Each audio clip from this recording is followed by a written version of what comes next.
नमस्कार दोस्तों, मेरा नाम है सिद्धार्थ बैसला और आप देख रहे हैं द सिद्धार्थ बैसला शो। आज की ये वीडियो सबक है हर उस नौजवान के लिए जो जिंदगी में आई चुनौतियों का सामना करने की जगह जिंदगी से मुंह मोड़ लेता है। आज की वीडियो में हम हिंदुस्तान के मीडिया और हमारी हैशटैग रोती नारी गलत नहीं होती वाली सोच और सरकारी तंत्र की भी ज्ञान फाड़ने वाले हैं। तो कृपया अपनी सीट बेल्ट बांध लीजिए। दिल्ली का रोहिणी सेक्टर 11 एक मशहूर गायक और उसकी प्रेमिका महज एक 22 साल के लड़के को आत्महत्या जैसा कदम उठाने पर मजबूर कर देती है। जवान बेटे की मौत के बाद पूरा परिवार सहम सा जाता है। कई दिन तक पुलिस थाने के चक्कर लगाने के बाद भी जब एफआईआर नहीं लिखी जाती है तो लड़के का पिता रोते हुए इंसाफ की दुहाई मांगता है और दुनिया को चेताता है कि अगर उसे इंसाफ ना मिला तो कहीं वो भी अपने बेटे की तरह कुछ गलत कदम ना उठा ले। मुझे आप लोगों की भी जरूरत है, साथ दोगे। हो सकता है मैं ठीक ठाक हूँ, की तरह भी हो सकता है मैं अपने बच्चे की तरह मैं भी चला जाऊँ। ऐसा नहीं हो जाएगा, परेशान ना हो। आप और हम उस परिवार की मानसिक स्थिति का सिर्फ अंदाजा ही लगा सकते हैं कि वो किस मानसिक स्थिति से गुजर रहे होंगे जिस परिवार ने इंसाफ ना मिलने की वजह से अपना इकलौता जवान बेटा खो दिया हो। बीते 29 सितंबर को अमन बैसला ने सहायक आत्महत्या कर ली।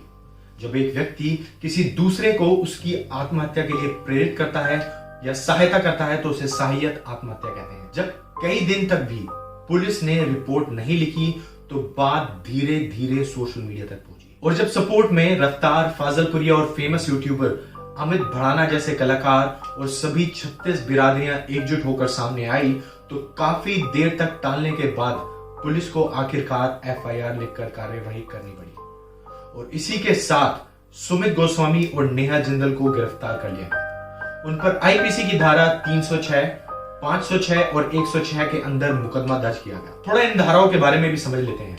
भारतीय दंड संहिता की धारा 306 के अनुसार यदि कोई व्यक्ति आत्महत्या कर लेता है तो जो भी इस तरह की आत्महत्या के लिए दुष्प्रेरित करता है या उकसाता है तो उसे किसी एक अवधि के लिए कारावास से दंडित किया जाएगा जिसे 10 वर्ष तक बढ़ाया जा सकता है और साथ ही वह व्यक्ति कोर्ट द्वारा लगाए गए आर्थिक दंड के लिए भी उत्तरदायी होता है। आईपीसी की धारा 506 के तहत जब कोई व्यक्ति किसी इंसान को किसी तरह की आपराधिक धमकी देता है तो धमकी देने वाले व्यक्ति के ऊपर आईपीसी की धारा 506 के तहत 1 वर्ष तक की सजा का प्रावधान है जिसे 2 वर्ष तक बढ़ाया भी जा सकता है। और ये सभी वो धाराएं हैं जिसे इंसान आर्थिक दंड का भुगतान करके बच भी सकता है। और हुआ भी यही।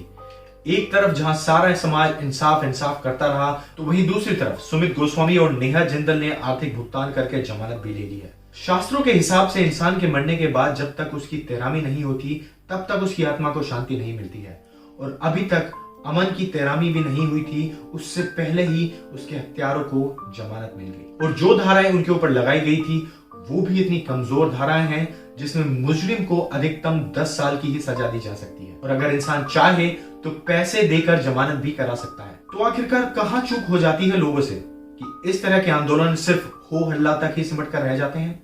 सोशल मीडिया पर हैशटैग चलते हैं, लोग सड़कों पर आते हैं, लोकतंत्र के नाम पर आक्रोश जताते हैं और फिर अचानक से एकदम सब गायब। इसके पीछे कई कारण हैं। उनमें से एक कारण है लोगों का अटेंशन स्पैन कम हो जाना। जी हाँ, किसी व्यक्ति का अटेंशन स्पैन वो समय है जो बताता है कि कोई व्यक्ति किसी चीज पर कितनी देर फोकस कर पाता है। अब से 20 साल पहले इंसानों का अटेंशन स्पैन था 12 सेकंड जो कि अब घटकर महज 8 सेकंड हो गया है। आपको यह जानकर भी हैरानी होगी गोल्डफिश का अटेंशन स्पैन 9 सेकंड होता है जो कि इंसानों से ज्यादा है। और ये सब मैं नहीं कह रहा, ये सब खुद माइक्रोसॉफ्ट की एक स्टडी का हिस्सा है जो उन्होंने इंसानों के ऊपर की थी। मूड स्विंग्स एक ऐसी कंडीशन है जब इंसान अपने इमोशंस को कंट्रोल नहीं कर पाता। आमतौर पर एक स्वस्थ इंसानी दिमाग की बात करें तो कोई इंसान जब खुश होता है तो वो खुश होता है और जब वो दुखी होता है तो वो दुखी होता है। लेकिन मूड स्विंग्स की स्थिति से जूझ रहा इंसान अपने इमोशंस को कंट्रोल नहीं कर पाता और कभी भी हंसने लगता है और हंसते हंसते अचानक कभी भी रोने लगता है। आप में से कई लोगों ने अपनी लाइफ में ऐसे इंसानों को जरूर अनुभव किया होगा जो आपसे अच्छे से बात कर रहे होते हैं लेकिन एकदम से या तो बहुत ज्यादा परेशान हो जाते हैं या फिर बात करते करते एकदम से गुस्सा हो जाते हैं और फिर शांत भी बहुत ही जल्दी हो जाते हैं। अब आप अपने आप किसी ऐसे इंसान को देखिए जो स्मार्टफोन पर टिकटॉक या फिर यूट्यूब पर शॉर्ट वीडियोस देख रहा है जिसकी लेंथ अधिकतर महज 30 सेकंड होती है। अब ऐसा इंसान जब अपनी स्क्रीन पर कोई कॉमेडी वीडियो देखता है तो वो हंसने लगता है और इसके तुरंत बाद जैसे ही वो स्वाइप करता है और कोई सैड वीडियो देखता है तो वो इमोशनल हो जाता है। अब अगर आप इस इंसान को उस इंसान से कंपेयर करेंगे जिसको मूड स्विंग्स की बीमारी है तो आपको दोनों में कोई फर्क नहीं दिखेगा। तो आप देखिए हम इंसान खुद अपने दिमाग के साथ किस तरह खिलवाड़ कर रहे हैं। अब मुद्दे पर वापस आते हैं। नेहा जिंदल और सुमित गोस्वामी को जेल भी हो जाती है। एक फोटो वायरल हुई थी जिसमें पुलिस वाले सुमित गोस्वामी के साथ बैठे हुए सेल्फी ले रहे हैं, लेकिन अपनी पड़ताल में मुझे एक भी वीडियो या फोटो ऐसी नहीं मिली जिससे पता लग सके कि उन दोनों को कभी जेल हुई भी थी या नहीं। और आज की डेट में हालात ये हैं दोस्तों कि हमारे मेन स्ट्रीम मीडिया द्वारा इस इशू को कवरेज ना मिलने की वजह से मुझे आशंका है कि कहीं ये इशू भी सिर्फ हो हल्ला और शोर शराबा बनकर ही ना रह जाए। आज की डेट में आलम यह है कि पुलिस अमन बैसला के परिवार को कोरोना की धमकी देते हुए उनके ऊपर कार्रवाई करने की धमकी देती है। आपको ये वीडियो दिखाता हूं जिसमें दिल्ली पुलिस के एक सीनियर अधिकारी उन्हें धमकी दे रहे हैं कि अगर उन्होंने 50 जनों से ज्यादा लोगों को इकट्ठा किया तो उनके ऊपर कार्यवाही की जाएगी। कोरोना का समय है, मैं आपको ये बताने आया हूँ कि कल जो भी आपका प्रोग्राम हो आप आराम से करें। कोरोना का समय है, जो व्यवस्था अलाउ करती है 50 व्यक्ति तक वो आप अपना काम करें। पिछली बार जो हुआ है वैसा ना हो, अगर वैसा होगा तो फिर कानून सख्ती से कार्रवाई करेगा। एक वीडियो और भी है जिसे अमन बैसला की माताजी ने रिकॉर्ड किया है, जिसमें उन्होंने ये भी बताया कि उन्हें प्रशासन द्वारा न्याय मिलने की कोई उम्मीद नहीं है और उन्हें इस बात पर ज्यादा भरोसा है कि समाज और सोशल मीडिया इस लड़ाई में उनका साथ देगा। बिरादरी मेरा समाज पर मैंने ये देख लिया कि जो छोटे परिवार के होते हैं, जो मिडिल क्लास के होते हैं, उनकी कोई सुनवाई नहीं है। सब कुछ सबूत हमारे पास है। वो 2 कौड़ी का आदमी अय्याशी से घूम रहा है, खुले आम घूम रहा है, थाने में वीडियो बना रहा है, हमको धक्के मार के मेरे परिवार को थाने से निकाल दिया गया। क्या इंसाफ मिल रहा है हमें? तो अब हम इंसाफ भाई अपनी जान दे के ही कर सकते हैं और कोई शब्द नहीं है भाई मेरे पास। बस मेरे बेटे को इंसाफ दिलाओ और कुछ नहीं चाहिए मुझे। इस पूरे मामले में अमन बैसला ने जो सबूत पेश किए उनमें कितना दम है, उन दावों की भी थोड़ी पड़ताल कर लेते हैं। आप सभी ने अभी तक अमन बैसला की ऑलमोस्ट सारी वीडियोस देख ली होंगी, तो समय की कीमत को समझते हुए मैं वो वीडियोस नहीं दिखाऊंगा। मुझे पता है आजकल के लोगों का अटेंशन स्पैन थोड़ा कम हो गया है, लेकिन फिर भी कुछ लोग अगर उन वीडियोस को देखना चाहते हैं तो मेरे फेसबुक पेज पर मेरे साथ आकर मुझसे जुड़ सकते हैं या मेरे यूट्यूब चैनल पर जाकर देख सकते हैं। आज हम सिर्फ उन मुद्दों और सबूतों की पड़ताल करेंगे जो उसमें मौजूद थे। अमन बैसला ने एक ब्लैक कलर की हुंडई वर्ना गाड़ी ली थी मई 2019 में, जिसके लिए अमन ने 2.5 लाख कैश दिया था और 7 साल की EMI बनवाई थी। और क्योंकि उस समय तक अमन बैसला और नेहा बिजनेस पार्टनर थे तो नेहा ने ये गाड़ी अपनी मदर के नाम करा ली। अमन के इसी दावे की जांच करने के लिए मैंने उसी ब्लैक कलर की वर्ना गाड़ी की डिटेल्स निकलवाई। गाड़ी का नंबर था DL12CQ9521। नेहा जिंदल की माताजी का नाम है संतोष जिंदल और जब मैंने डिटेल्स निकलवाई तो अमन का यह दावा यहां पर सही निकला और ये गाड़ी नेहा जिंदल की माताजी संतोष जिंदल के नाम से ही रजिस्टर्ड निकली। अब आप में से बहुत से लोग इस बात को एक अपवाद भी कह सकते हैं कि आखिर कोई इंसान ऐसा क्यों करेगा। तो भरोसा एक बहुत बड़ी चीज होती है बहुत से लोगों के लिए। सभ्य समाज में जहां लड़कियों को मां दुर्गा की संज्ञा दी जाती है, कई बार इंसान भरोसा कर बैठता है। और इत्तेफाक से यहाँ पर मैं आप लोगों के साथ एक बात और शेयर करना चाहूंगा जो खुद मेरे साथ भी हुई थी। अपने स्कूल के दिनों में मैंने अपने घर वालों से छुपकर एक होंडा CBZ बाइक ली थी, जिसे मैं अक्सर अपने एक दोस्त के यहाँ पर खड़ा किया करता था, क्योंकि मुझे डर था कि घर वालों को ये बात पता चल गई तो मुझे शायद वो बाइक ना रखने दें और शायद तरह तरह के सवाल पूछेंगे। अभी इसी बीच में मेरी दादी, जो कि मेरे दिल के बहुत करीब थी, उनका देहांत हो जाता है। इसी बीच में मैं कई दिनों तक जब अपने स्कूल नहीं गया तो यही व्यक्ति जो उस समय पर मेरा मित्र हुआ करता था, मेरी ही बाइक मुझे बिना बताए बेच देता है। कच्ची उम्र और तजुर्बे की कमी की वजह से अक्सर नौजवान लोग गलतियां कर बैठते हैं। खैर, अब दूसरे दावे पर आते हैं जिसका सबूत भी खुद अमन बैसला ने ही दिया था। जैसा कि अमन बैसला ने बताया, नेहा जिंदल उससे 10 लाख रुपए की और मांग करती है और इस बार बहाना था कि सुमित गोस्वामी, जो कि एक हरियाणवी सिंगर है, उनके पिता राम कुमार गोस्वामी की तबीयत खराब है, जिसके उसने बकायदा मेडिकल प्रूफ भी दिखाए और सुमित गोस्वामी के सभी ID प्रूफ भी एज अ सिक्योरिटी अमन बैसला को रखने के लिए दिए और रोते हुए बताया कि फेमस होने के नाते वो खुद सामने से आकर पैसे नहीं मांग सकता। लेकिन जब अमन बैसला ने पैसे देने से इनकार किया तो नेहा जिंदल यहाँ पर मगरमच्छ के आंसू बहाते हुए दुहाई देने लगती है कि सुमित के पिता की तबीयत बहुत ही ज्यादा खराब है और सुमित गोस्वामी सोनाटेक म्यूजिक कंपनी के साथ में कॉन्ट्रैक्ट में है, जो कि 2020 में खत्म होगा और ये कॉन्ट्रैक्ट खत्म होने के बाद सुमित उसके सारे पैसे लौटा देगा। तो पहले तुम वो देखो इसने जो उधार ले रखे थे उस वजह से इसने क्या वीडियो में भेज रही थी, देखो ये देख लो, ये ड्रामे होते थे इसके।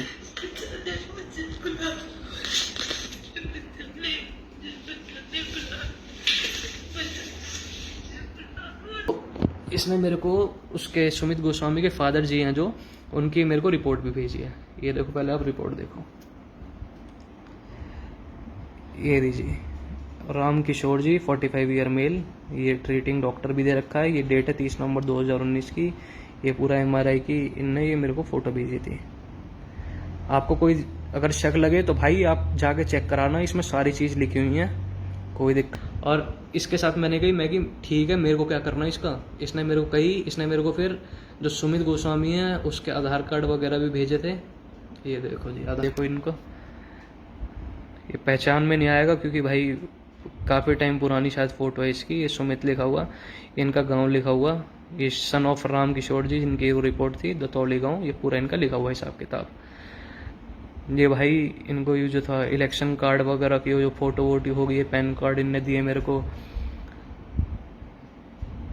देख लो जी, सारा लिखा हुआ हिसाब किताब, सुमित और राम किशोर जी। और अमन 2% ब्याज पर अपने किसी मित्र से ये पैसे उधार लेकर उसे दिला देता है। लेकिन एक निश्चित तिथि के बाद अमन बैसला जब अपने पैसे वापस मांगता है तो नेहा उसे अपनी तबीयत खराब है और मैं हॉस्पिटल में हूं बताकर टाल देती थी, और बकायदा जिसके वो फोटो भी अमन को भेजती थी। ये सभी डिटेल्स और फोटोज आप वीडियोस के साइड में देख सकते हैं। अब इसके बाद जब अमन बैसला को उसके पैसे वापस नहीं मिलते तो वो सुमित गोस्वामी के भाई अजीत गोस्वामी से जाकर मिलता है। सुमित गोस्वामी का भाई अमन को बताता है कि नेहा उनके यहाँ पर काम करती है और जिसके लिए वो उसे सैलरी भी देते हैं। और ये बात जब अमन ने नेहा से पूछी कि क्या सुमित को पता था कि तुमने उसके पिता की तबीयत खराब होने का बहाना बनाकर पैसे लिए हैं, तो यहाँ पर नेहा जिंदल कहती है कि मैं सुमित को नहीं बताना चाहती कि मैंने उससे छुपकर उसके पिता की मदद की है। यहाँ पर अमन बैसला को यह बात भी पता चलती है कि नेहा जिंदल और सुमित गोस्वामी एक दूसरे के साथ रिलेशन में है। अभी तक यहाँ पर आपको सुमित गोस्वामी बेकसूर लग रहा होगा,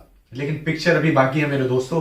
अपने पैसे वापस मांगने के लिए अमन बैसला उन दोनों को कहता है कि अगर उसके पैसे नहीं मिले तो उन दोनों के ऊपर पुलिस में कंप्लेन कर देगा और फिर पुलिस खुद अपनी कार्रवाई करेगी। ये सुनने के बाद सुमित गोस्वामी और नेहा जिंदल को जब अपना गला मुसीबत में फंसा हुआ दिखता है तो वो उसे एक वॉइस नोट भेजते हैं जिसमें नेहा उल्टा अमन बैसला के ऊपर पुलिस कार्रवाई की धमकी देती है और सुमित गोस्वामी उसे घर से उठाने की धमकी देता है।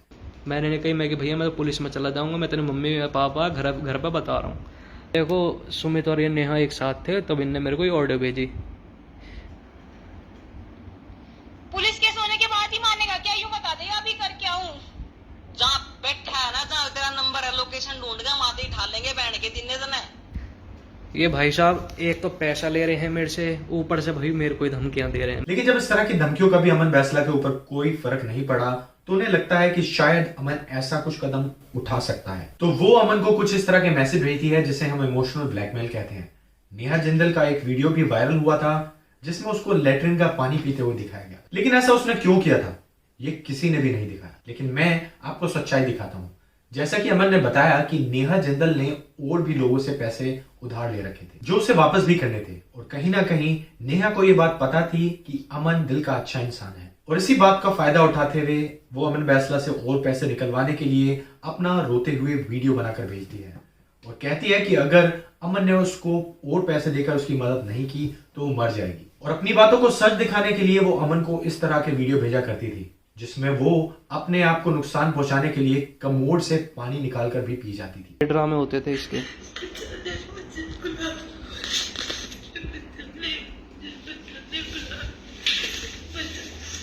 जब मैं ये सीन करने पे आया कि भाई अब तो इनके घर पे सारे बताऊंगा और सारे भाई सोशल मीडिया पे बताऊंगा कि ये क्या कर रहे हैं, यूँ देख लो भाई।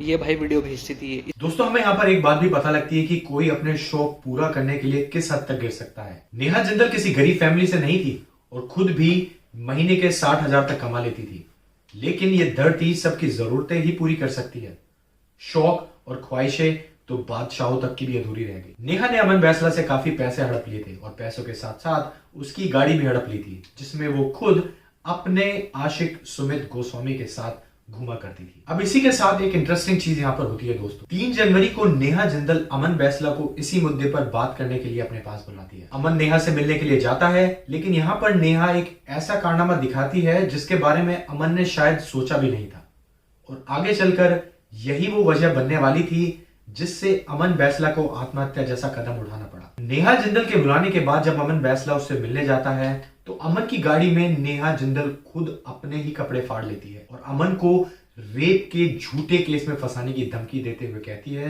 कि मेरे पापा का दिया हुआ चेक और सुमित गोस्वामी का जो आधार कार्ड और बाकी डॉक्यूमेंट्स तुमने अपने पास एज अ सिक्योरिटी रख रखे हैं वो वापस किए जाए। और साथ ही साथ नेहा अमन को एक धमकी भी देती है कि अगर उसने दोबारा अपने पैसे वापस मांगे तो वो अभी पुलिस को बुलाकर उसके ऊपर 375 की फर्जी धारा लगवा देगी। आईपीसी की धारा 375 वो धारा है जिसमें किसी इंसान पर किसी लड़की द्वारा उसकी मर्जी के खिलाफ जबरदस्ती शारीरिक संबंध बनाए जाने का आरोप लगाया जाता है, और यही बात थी जिसके बाद अमन बैसला पूरी तरह से सहम गया। और इसी घटना के बाद अमन बैसला ने बताया कि उसने नेहा से अपने पैसे मांगना बंद कर दिया। जब नेहा जिंदल को पता लगता है कि अमन बैसला ने इस बारे में कुछ भी नहीं किया और उसका तरीका वाकई में काम आ रहा है, तो नेहा अक्टूबर तक अमन बैसला से 10 लाख रुपए और देने को कहा, और इस बार पैसे ना देने पर दोबारा अमन बैसला के ऊपर 375 की फर्जी धारा लगवाने की धमकी दी। आत्महत्या जैसा डिसीजन लेने से पहले अमन बैसला ने कई बार सोचा कि उसे नहीं पता कि ये वीडियो वो डाल भी पाएगा या नहीं, और अमन बैसला ने अपने वीडियो में ये तक भी कहा कि उन्हें इस मामले में पुलिस पर भरोसा ही नहीं है, और अगर उसे किसी चीज पर भरोसा है तो वो है अपने गुर्जर समाज पर और 36 बिरादरियों पर। उसे लगता था कि अगर कोई चीज उसे इंसाफ दिला सकती है तो केवल सोशल मीडिया या हमारा समाज ही है। पुलिस की कोई मदद नहीं चाहिए, पुलिस इसमें कुछ ना करे। पुलिस बस ये बोल देगी कि जी यहाँ कोई प्रूफ नहीं है, कैश, क्योंकि कैश का भाई कोई प्रूफ नहीं है मेरे पे। चेक अगर होता तो भाई वो प्रूफ आता, कैश का भाई कुछ प्रूफ होता नहीं। और एक बाकी इसके साथ जो भी करना वो भाई मेरे भाई बहुत बैठे हैं, सारे सोड़ा, फतेहपुर, गुड़गांव, फरीदाबाद, गाजियाबाद पूरा भरा पड़ा भाई, वो खुद कर देंगे जो करना होगा। और इसीलिए वो ऐसा डिसीजन लेने से पहले सारे सबूत छोड़कर गया था जिससे कोई उसके परिवार पर उंगली ना उठा सके। लेकिन आज जिस वक्त मैं ये वीडियो रिकॉर्ड कर रहा हूं, अब तक किसी भी बड़े मीडिया हाउस ने इस वीडियो को ना तो कवर किया है, और जैसे कि अमन बैसला और उसके परिवार को आशंका थी कि पुलिस कोई कार्यवाही नहीं करेगी, वो बात भी आखिरकार सच साबित हुई, क्योंकि सुमित गोस्वामी और नेहा जिंदल जैसे हत्यारे बेल पर आकर खुले आम घूम रहे हैं, और पुलिस के बड़े बड़े अधिकारी उन दोनों के ऊपर कार्यवाही करने की जगह अमन के माता पिता को आकर धमकाते हैं और उल्टा उन्हीं के खिलाफ कार्यवाही करने की धमकी देते हैं। और इसी बीच हमारा समाज 30 सेकंड की वीडियोस देखकर अपना दिल बहलाने में व्यस्त है। मैं अधिकतर ऐसे मुद्दों पर कोई वीडियोस नहीं बनाता हूं,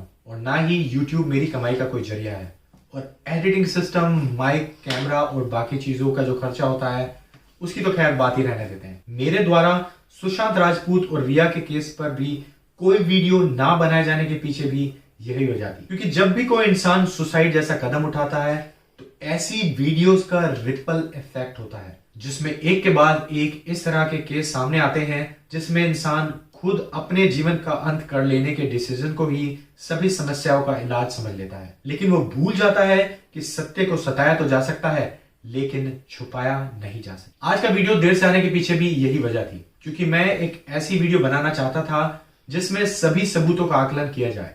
मैंने जब कलम उठाई थी तो मुझे इन सभी चीजों के बारे में बहुत अच्छी तरह से पता था।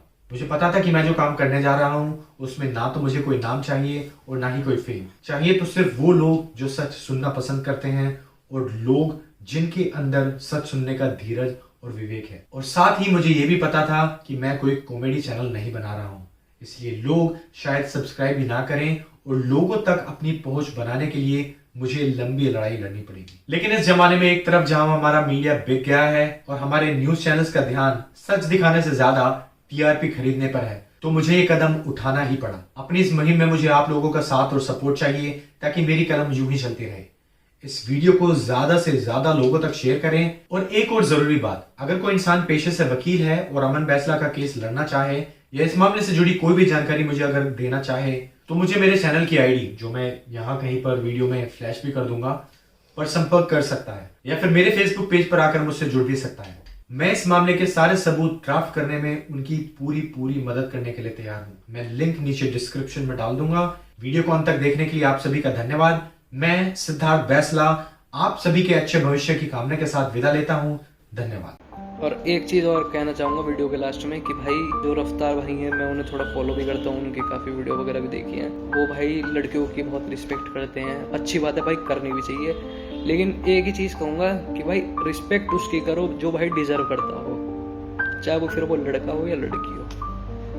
इक्वालिटी रिस्पेक्ट में पूरी दो, क्योंकि अगर तुम लड़के को भाई रिस्पेक्ट नहीं दोगे ना, लड़की को दोगे, उसे सर पे चढ़ा दोगे तो सर पे चढ़ के भाई आदमी मुद्दा, ये भाई फैक्ट है। बाकी भाई जयराम जी की बस इतना ही था भाई अपना साथ। वीडियो का फिल्म भी हो गई आधे घंटे की। चलो सब मैंने बता दिया। अब भाई आप पे है, आप क्या करते हो क्या नहीं करते।